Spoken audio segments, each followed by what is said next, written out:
Thank you very much.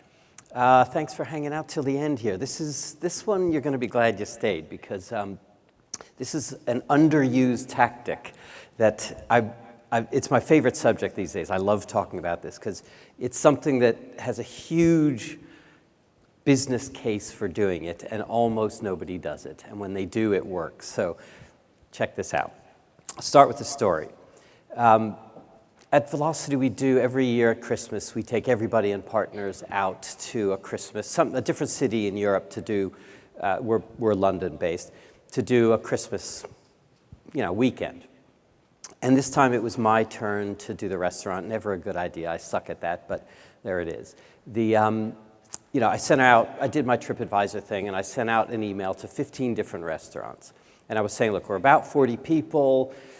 We want a separate room so we don't bother anybody else, basically. We want, we have a few vegetarians. We want to do some drinks beforehand, that kind of thing. Out of the 15, 10 just ignored me. What's up with that? I don't know. 5 sent back, okay, here's our restaurant here so we can help you. And 1 really stood out. 1 was this weird response, which is why her restaurant was probably not right for us.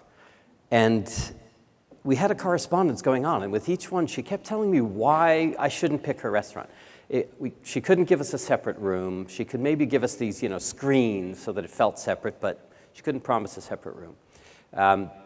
It wasn't a vegetarian restaurant. She said, we can do some vegetarian dishes, but it's a fish restaurant. If you don't like that, we're probably not for you. And, stuff like that. Or we can do drinks, but we can't do them in a separate area. And it was this ongoing conversation, ongoing correspondence, where she's trying to talk me out of picking her restaurant, which is very odd. And I realized what she was doing was this total proactive honesty. What she was doing was volunteering the weaknesses of her offer, even though I hadn't asked. She was volunteering her worst points. And that's what I call insane honesty. Insane honesty is putting your worst foot forward, essentially. And what she did in that, and I realized, I was really attracted to picking this restaurant because of these 2 hugely important signals. First, she cared about us having a great time. And she cared about that more than her own short-term profits. And when you think about it, we're in London, she's in Rome. It's not like if we were disappointed, we were likely to go back or not anyway, so she could have just taken the money and run. But she didn't want to do that. She wanted to make sure we were not disappointed. And the second thing she signaled was that we could trust everything she said about the positives of her offer. So when she said we have a great wine list, I knew it was true because she fucking would have told me if it was a shitty wine list. She said everything else they didn't have. And when I thought about those signals, I thought those are hugely important things to signal to a prospect. And wouldn't we as marketers and content marketers want to be sending that signal to every one of our prospects? So can we use this same technique? We went to the restaurant. It was called Eleonora d'Arboria, and it was fantastic, absolutely great. Everything she said was true. It wasn't a separate room, but it didn't matter. And the food was great, and we all put good TripAdvisor reviews up there. This is insane honesty, and it is different than just normal honesty. Normal honesty is just ethical, professional. I hope we're all that anyway. We're not liars, right? This is different. This is the insane kind. Insane honesty is a choice. It's a tactic that you can use. It's a strategy.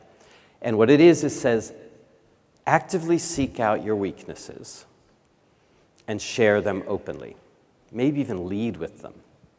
Actively seek out the weakest part of your offer and push it right out to the front. As marketers, you're probably sitting there thinking, yeah, sounds great. No fucking way I'm going to do this. And that's the normal response for any trained marketer, for sure, or anyone who's been in marketing for a while, and frankly, for most people who consume marketing for most of their lives, as we all do. And I want to talk you out of that. I want to say, if we look at it carefully, it's actually quite a sane thing. Insane honesty is putting your worst foot forward, and marketing's all about putting your best foot forward, right? I wasn't here. I flew in from Content Marketing World last night, so I didn't see anything here yet, but everyone's talking about Brené. I love saying the word Brené, and apparently she talked about vulnerability. And this is partly about that too. This is partly about opening up and sharing vulnerability. So why is it such a good idea? I'm going to share 6 reasons. By the end of this, I think any one of them is enough to convince you to give this a go. 2 or 3 of them, and it's like a really strong argument, and all 6 is a no-brainer. And there's some examples in here from classic campaigns and also some more recent stuff. First reason, this is a big one. Insane honesty surprises, it's actually 2 reasons, isn't it? Surprises and charms. Surprises because marketing doesn't talk like this. And when you think, what does surprise do for you? It gets you attention. And all marketers want attention. We know it's good. You look at the goals section of any strategy, you're going to see, win attention and generate leads and all this. But attention is different than the other goals, isn't it? Because if you don't get attention, you don't get to do any of the other goals. You don't get to further any of your other goals until you get attention. It's the number 1 goal of every marketer. It's the one that should be number 1 in every plan. So anything that helps you get attention's got to be on your list of things to consider, right? And surprise is something that gets attention. It's like, well, I didn't expect this person to be talking to me or this brand to be talking to me in this way. And it also charms. It's a likable thing to do. We all like people who are a bit more self-effacing, aren't braggarts, but most brands actually are a braggart. They brag, that's what marketing does, right? But we like people who don't brag, and we like brands that don't brag too. So insane honesty is a surprising and a charming thing to do. It's a nice signal to send. Example from history, very, very classic. So I don't know if this was 65 or something. Hertz was huge, number 1. Its market share was double Avis's. Avis was tiny. Marketing 101 says ignore that. Just act like a leader, and one day maybe it'll come true, like the Disney princesses. Just pretend it isn't so. Well, the last thing you do is actually tell everybody about it. Tell everyone you're not the leader. You're the number 2 brand. That's what they did, classically. When you're number 2, you try harder or else was the first ad, Doyle Dane Byrne back in the 60s. Avis can't afford not to be nice or not to give you a new car like a lively Super Torque Ford or not know a pastrami or rye place in Duluth. When you're number 2, you have to try harder. Brilliant line, brilliant idea, and bragging about being far behind their biggest competitor, the gorilla in the market. Totally counterintuitive, totally successful. Great campaign for them. So much so that We Try Harder is still a line they use. And this is 50 years later or something. I mean, how many lines do you guys know that have survived 50 years? I mean, that's unheard of. So you could say the brand was built on this. And that, to me, it was, at the time, hugely surprising and very, very charming that somebody could come out and not be beating their chest and saying how great they were, but actually saying, no, we're not. We're number 2, and we're trying harder. Another example I really like is, do you know the little Weasley lines in native advertising where they tell you why this isn't really their content, this is the content of some brand, our partner content, or all this weird stuff. TheOnion.com says, there's a stone where our soul once was. Enjoy this sponsored content. I really love that. I mean, it's just charming, right? It's likable, someone who's making fun of themselves there. Okay, that was surprise and charm. Second, it signals confidence. Again, this one, if you take this one alone, it's worth doing this tactic. Confidence, to me, is the single most important thing in really good marketing. Not overconfidence, not arrogance, just solid, real confidence. And we did an ebook about this, or a slideshare called The Other C Word, What Makes Great Content Marketing Great. What we did is take all our favorite campaigns and put them on a table and just said, what makes great content great? And it was, Follow the Frog, the Rainforest Alliance video, which we love, and it was Dumb Ways to Die, and it was the Epic Split, and it was all this fantastic marketing. And we just think there's got to be something that it has in common. And there was very, very little that it had in common. There was funny stuff, there was sad stuff, there was moving stuff, there was data-driven stuff. But all of it, the only thing all this great marketing had in common and this great content was confidence. It was this signal that said, we know what we're doing, we're good at what we do, And not only that, we're good at telling our story. We're going to take you where we want you to go. You're in good hands with us when we tell you this story. And that is a wonderful thing that insane honesty can do. It signals that deep confidence in oneself. Super classic, great example here of a favorite campaign. So how do you market a car that looks like the one on the right when all cars look like the ones on the left? I mean, that's a tough brief back then. I mean, that's a tough brief at any time. And of course, what they did, another absolute classic, ugly is only skin deep, or they have another one called Lemon. They didn't just take a feature, a weak feature, and push it to the front. They took the most important determinant of car purchase. And how a car looks, aesthetics, isn't a small thing. It's pretty much the whole thing for most buyers. They had a funny looking thing. Marketing 101 was to ignore that. Talk all about fuel efficiency. The thing was way more fuel efficient than any other car. They had it was way cheaper. These are two huge benefits. And somewhere, again, Doyle, Dane, Bernbach, somewhere in the agency, they said, let's take these big, really differentiating benefits, put them aside, and take this weird weakness, take this elephant in the room, and make it the hero of our campaign. And I mean, I knew a few of these. I knew the Lemon one, I knew this one. But Google VW Classic DDB ads, and you'll see there's about 50 brilliant ads. It was a long-running thing. One of my favorites is It's Ugly, But It Gets You There, one of the earliest examples of newsjacking. Again, confidence. I mean, that only a confident brand could make fun of itself in that way.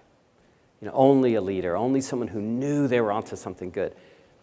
And one thing I like about it is that the VW brand, even today, a lot of that same attitude and energy and confidence still accrues to the brand today. You think about VW, it's got this charm, it's got this wit, it's got a smile to it, and it's all attached to its confidence.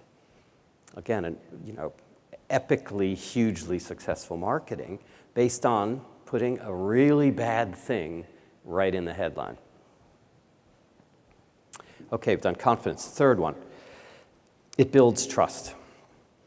This one, it's weird because nobody trusts marketing really, and it's our biggest, toughest job is to earn trust.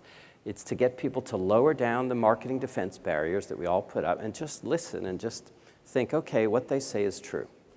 I mean, if you could get that done for yourself and then the rest of your marketing would be believed because you were trusted, wouldn't you do just about anything to establish that, to win trust and to earn trust? And like with the restaurant lady, I really did trust every single good thing she said. I thought, that's got to be true because she's already shown me that she has put my needs and goals ahead of her own. I trust this woman. A great example here is an ad. It got attention. It was so honest. And this is a headline in a London paper. Brutally honest advert describes East London flat as not very nice, but attracts a lot of interest. So that's the flat, total shithole. And I love the not very nice. I think that's wonderful. This is the headline, or the whole ad with the picture. Not a very nice one-bedroom flat, but like the budgie, it's cheap, UK pun, open plan, has a well-used kitchen, and if you can call it this, a small lounge. That's the ad. I mean, isn't that charming, though? Isn't that nice to say, wow, here's somebody who doesn't want a whole bunch of people rocking up and being disappointed. They just want to tell the truth and say, this is what this is about, this flat. Flat went in no time. It got tons of coverage. It was on TV, and the shitty little flat got let in a week. That was trust. I trust that estate agent. This one's weird. This is the one that makes everyone nervous. But this is almost my favorite reason for doing insane honesty, and that's it alienates your less likely buyers. It actively alienates the people who are least likely to buy from you anyway. These are people who are going to, in B2B where I am, these are long sales cycles. Spending time with prospects is an expensive thing to do. And to spend time with the wrong ones is a dumb thing to do. And if you could filter out and chase away the worst prospects, the ones who are absolutely least likely to buy what you're going to do anyway, why wouldn't you do that? That's a good tactic. Why not actively get out there and alienate those people? When you think about the VW, if status and the huge car mattered to you, you're not going to buy a VW. There's just no way you're going to buy the Beetle. So it's okay. It's not just okay. It's smart to alienate them. And if if you care that your car rental company is actually the market leader, when you think about it, why the hell should you? But if you do, you're not going to pick Avis. You just won't. So why not alienate those people? My favorite example of this whole talk is this. It's the Hans Brinker budget hotel in Amsterdam. Absolute shithole. One year, I think in the 90s, they doubled the number of beds and they raised their prices. When I say double beds, they didn't double the rooms. They literally just crammed more beds in. That's a typical room in the Hans Brinker hotel. And they raised prices. And they did one smart thing after those pretty dumb-looking things. They approached the best agency in Amsterdam, Kessler, a really, really creative agency. And they thought, well, we don't have a lot of option here but to take the insane honesty approach. And they came out with just a fantastic campaign that took this not very nice place and made it into something of a hero in Amsterdam. This is one of the ads.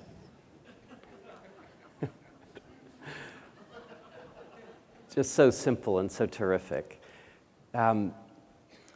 This is another one where I knew a few of them, and then I Googled it, and there's just dozens of fantastic executions. You got to check it out. So it's Hans Brinker Budget Hotel. Google that, Hans Brinker campaign, and you'll see wonderful things. My favorite one's a little video, which it has one of those beds and a pillow on it, and the pillowcase has this horrible greasy stain in the middle, really gross. And then in the video, a maid comes in with a maid outfit and the white gloves, and she takes it, flips it upside down, and primps it up and walks out again. Hans Brinker Budget Hotel, just so good. Hans Brinker Budget Hotel can't get any worse, but we'll do our best. Or things like this. Now a door in every room, or now even less service. Now even more noise. Now 5-watt extra in every light bulb. So, in a way, they're having fun making fun of marketing in general, but they're also alienating the people that aren't going to pick them. They're just not going to pick them. And if they happen to pick them by accident, they would hate it. They would hate it. They would show up and think, they want their money back. So with these guys, they just say, let's totally alienate the people. If you're on a romantic weekend or your family holiday, don't pick us, which is one of the things I really like about Insane Honesty. It's openly saying who you're not for. It's knowing who you are for and then going for not just risking alienating people who aren't right for you, but actually actively doing that, going out to alienate them, which is more fun anyway. So that's the fourth. The fifth, it attracts your ideal prospects. So here's why that number 4 isn't so bad after all. Yes, it alienates your least likely, but it really sends this great, strong message to your ideal prospects. And if you know who your ideal prospects are, the ones who really value the things you have and the ones who devalue the things that you don't have, then this technique is absolutely fantastic for that. Here's one. This is an office building in Wood Green, kind of a nice area of London, but not a nice office building. And the developers who bought it, they didn't have enough money to do what developers always do, which is just stick glass on the outside and pimp it up. They could only do the lobby, basically, and make that nice and a few other little touches. So they went the Insane Honesty route. They called it ugly. Ugly, lovely inside. And those are like 20-foot high letters on the side of the building. The website's good too. Fancy, making beautiful business whilst keeping your overheads low will then allow us to introduce ourselves. Hello, we're ugly, you could be too. So, this is alienating, McKinsey and Company, or, JP Morgan are not going to pick this building, right? Those are the least likely buyers. They want a status building that shouts from the outside that this is a special place. But their ideal prospects, people who actually don't care what the outside looks like, want to be with like-minded companies in a funky building in a cool neighborhood of London. That's an ideal prospect, and this sends a great, great message to them. And again, in a very tough commercial London market, these guys rented the building out very, very quickly with the strategy. And this is the last one. So why insane honesty? It focuses you on battles you can win. This kind of almost sums up the other 5, really. It focuses the whole company, and it focuses the whole marketing team and all your budget on battles that you can win, and takes you out of battles you can't win. And that alone, just from a strategy standpoint, is worth giving this a go, is to say, let's just cut out everything where it's a very low likelihood of success and put all our money behind something with high likelihood of success. The example here is from our own. When I put this piece on SlideShare, which is up there now, The Power of Insane Honesty, at the end you have to say who we are, we're Velocity. And I thought, well, I can't do the normal blurb there. I got to do an insanely honest one, right? I've got to practice what I'm preaching here. And so what we put in the back was, Velocity is a B2B content marketing agency. We're not for the timid, the weak, or the hidebound. We can be annoying by sticking to our guns when other agencies might have surrendered. Sometimes we disappear en masse to places like Rome. Clients who want 24/7, 365 service may not like that. And we're big on getting our clients to take a stand. So brands with stronger legal teams than marketing teams may find us frustrating. And just writing this before publishing really felt good. I felt like, yeah, that's actually who we are. And those really are companies and clients that we want to chase away. Actively alienate the timid is actually, if you summarize our own content marketing strategy, it's those 3 words, alienate the timid. You know, we've got a lot of swearing in our marketing and things like that. And it's a similar effect. When I think about the swearing in marketing, we realized this is a digression, but I've got the time, so I'm going to tell it, which is we swear a lot in our marketing. I'm just a sweary person, and we're potty mouth people, and so sue us. We're still nice people, but we just swear. And so I noticed we were swearing in our own marketing, but we weren't swearing in our client marketing at all. And I did a post, and it's called How to Swear in Your Fucking Marketing. And it was examining why. And it was a joke post. It started as just a bit of fun to examine it. And it turned out to be really interesting to think about and to write about. And what came out in that post was, what interested me anyway, was that we swear in our daily conversation. We certainly hear it in our daily conversation. We hear swearing on TV. We hear swearing in movies. We hear it in poetry and books and novels, and absolutely every part of language, every part of speech, they're swearing, except marketing. Marketing is this little island, this little special kind of speech where you don't do what humans do in every other area of life. And that made me think, that's the issue here. If we want to do marketing that doesn't sound and feel and smell like marketing, what we need to do is find those conventions, those invisible rules, those hidden conventions that say how marketing works, and expose them. And one of them is, well, marketing doesn't swear. Well, it's not written anywhere. It's just too underneath it all to ever write it down. But expose those conventions and then break them, bend them, do the opposite and see what happens. And this insane honesty, this best foot forward, is one of those unspoken conventions of marketing, right? It's like, that's what you do. You just bang the drum and you ignore the bad stuff and you put a brave face on it. What if we expose that convention and break it? And that's kind of what insane honesty is all about too, is marketing that doesn't feel like marketing. It feels like a human being talking to you, and a likable one. So that's the talk. Here are the 6, just to remind you. So first, insane honesty, putting your best foot or worst foot forward, it surprises and delights. It gets you some attention, and it makes you more likable right from the start, because you're the kind of person people want to do business with. Second, it signals confidence, that really rare commodity that makes for great marketing. It says we're good enough to share with you things that we ourselves know aren't our best points. It builds trust, this hugely important commodity in any marketing.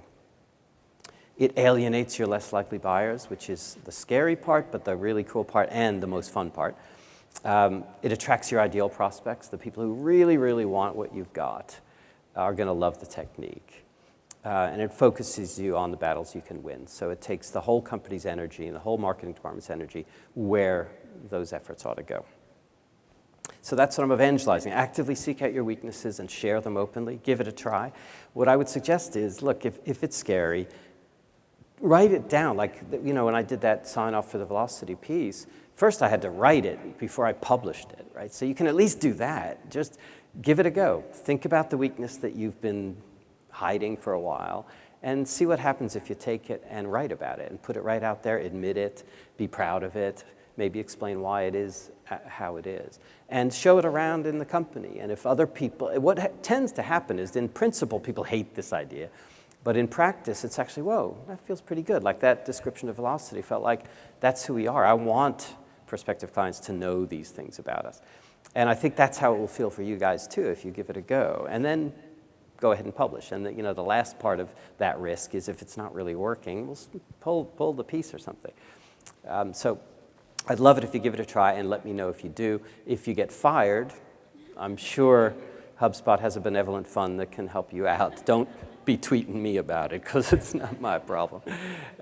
So yeah, go out and put your worst foot forward and let me know how it goes.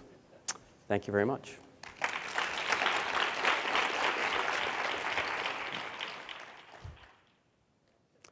Is it Q&A?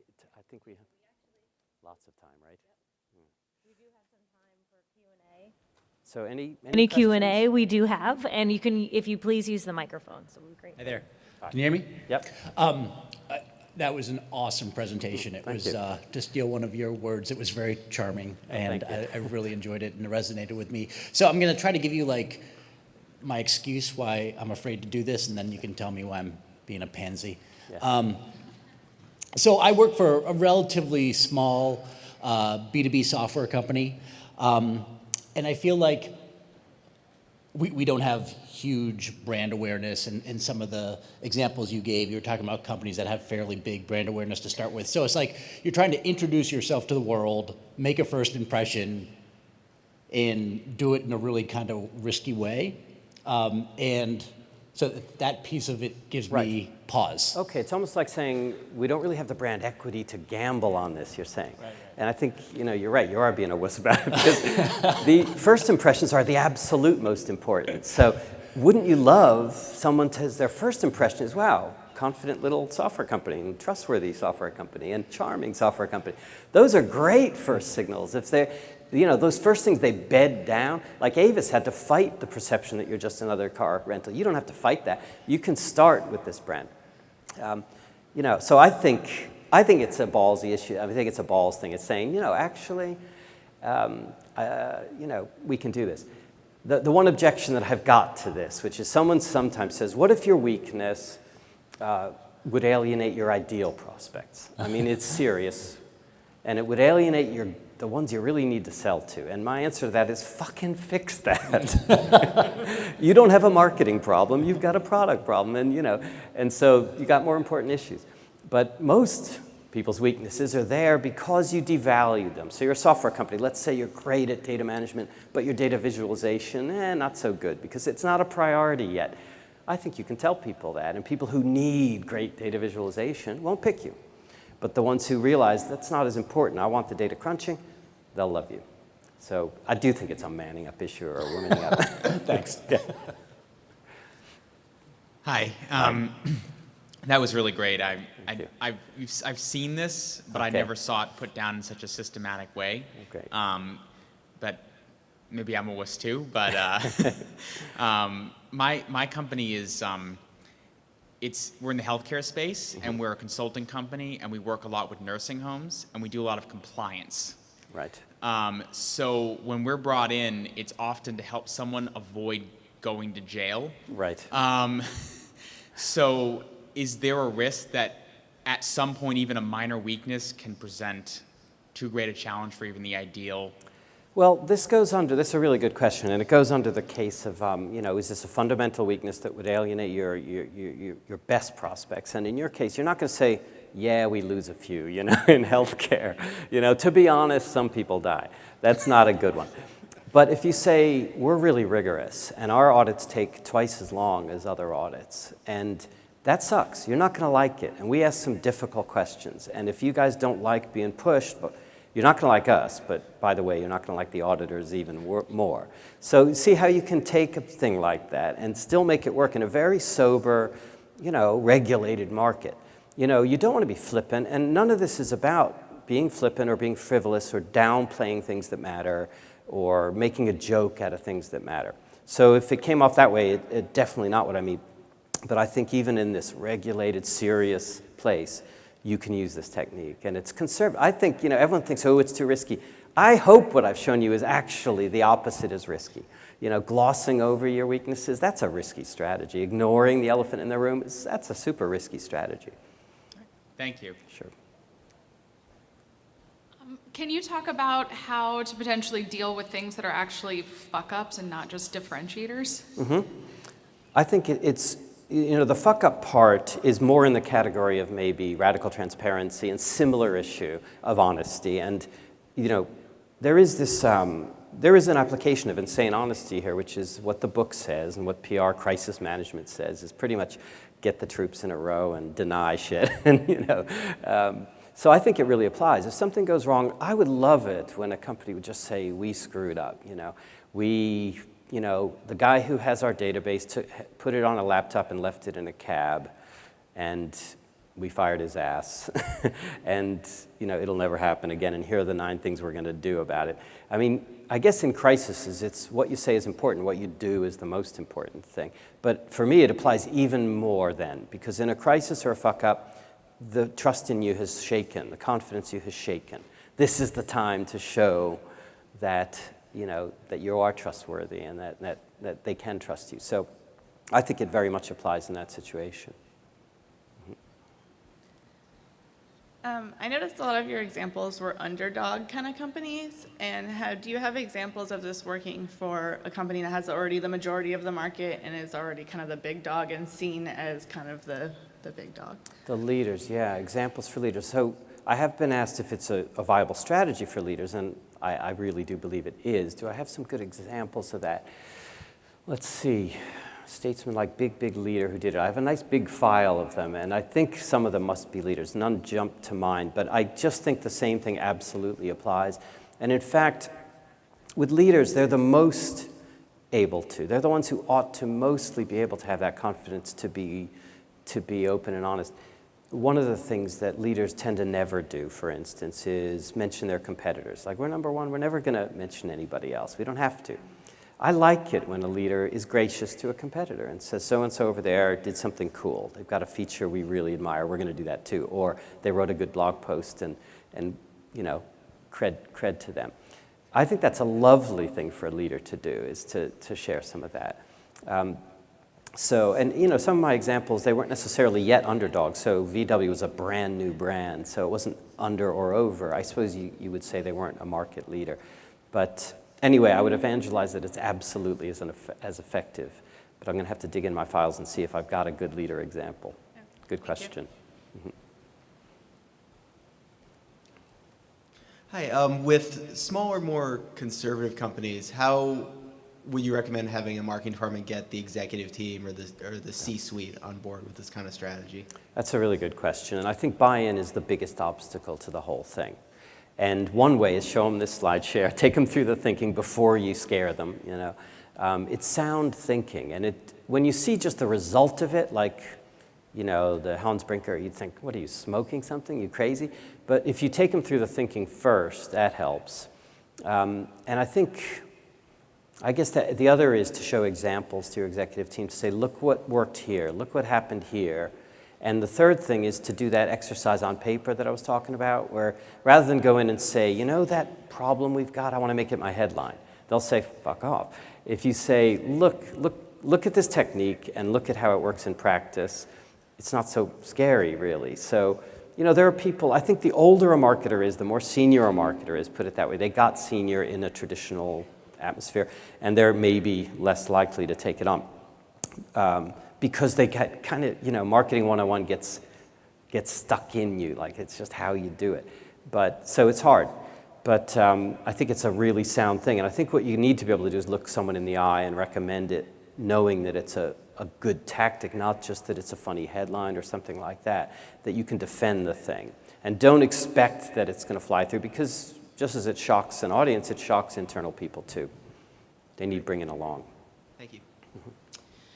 So my company right now, we basically don't acknowledge any of our flaws at all. We're the most awesome product out there, according to us. HubSpot? Not quite. But I mean, we do have lots of flaws, and our competitors point them out all the time. So I like this concept, but how do you go from saying that we're the best product out there, we have no flaws, to then saying, these are our flaws, here they are? Do we just like rip off the Band-Aid and say flaws galore, or like, how would you transition into that? That's a really, really good question. The transition is something, it's interesting because if you haven't been practicing it, most people, it's okay, most brands, because they haven't lied about their weaknesses. They've just kind of not gone there. And so the transition's not so bad. But if you have, or if you've just been sugarcoating some things, then you have to manage the transition. And maybe ripping off the Band-Aid is the right idea, and just coming right out and saying, you know what, for 5 years we've said that we were the most fuel efficient. We've looked at the data. Right now we're not the most fuel efficient, but here's why we think that's a good thing. So there are ways to even refer backwards as to why your messaging may have changed. But it may be that you have to manage and nuance that change a little more carefully than the Band-Aid, and only you will know that about your own thing. I think if the DNA of the company is simply it's like a Kool-Aid drinking culture, then it's going to be a tough sell. But I just think it's a really refreshing thing, especially hyper-competitive markets where the more competitive, the more intense the market, the more unlikely the strategy is. So the greater upside you get from it. Thank you very much. Sure. Back to the question about internal buy-in.